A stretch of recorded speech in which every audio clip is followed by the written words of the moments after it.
নমস্কাৰ ছাত্ৰ ছাত্ৰীসকল আজি দ্বিতীয় শ্ৰেণীৰ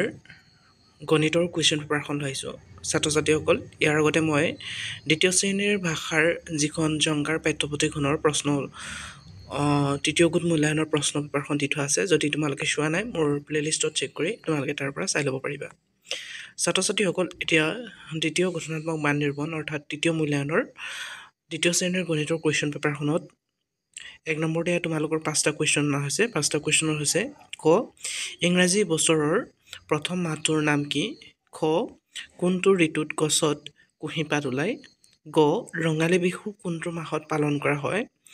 ঘ অসমীয়া 12 মাহৰ শেষ মাহটোৰ নাম কি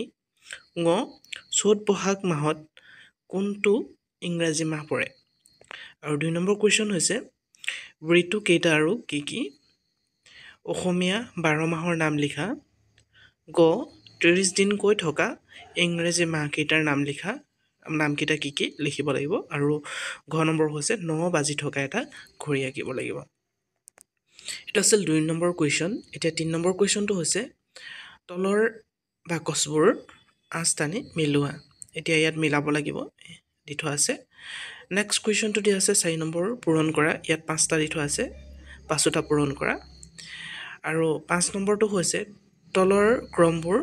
সম্পূৰ্ণ কৰিব লাগিব ইয়াত 3টা দিয়া আছে 3 কে আছে প্ৰত্যেকটোতে তাৰ পিছত 6 নম্বৰ হৈছে সমাধান কৰা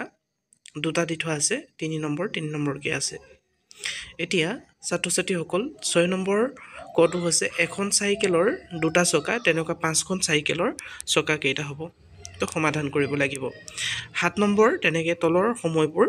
AM আৰু PMত লিখিব লাগে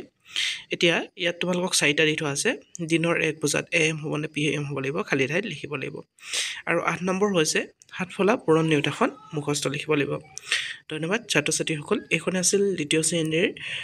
গণিতৰ কুৱেশ্যন পেপাৰখন ছাত্ৰ ছাত্ৰীসকল এই কুৱেশ্যনখন যদি ভাল লাগিলে তেতিয়াহ'লে লাইক এটা কৰি দিবা চেনেলটোতে প্ৰথমবাৰ আহিছিলে যদি ছাবস্ক্ৰাইব কৰি ল'বা নেক্সট ভিডিঅ'টোত মই তোমালোকৰ বাবে অন্য ছাবজেক্টৰ কুৱেশ্যন পেপাৰসমূহ লৈ আহিম ধন্যবাদ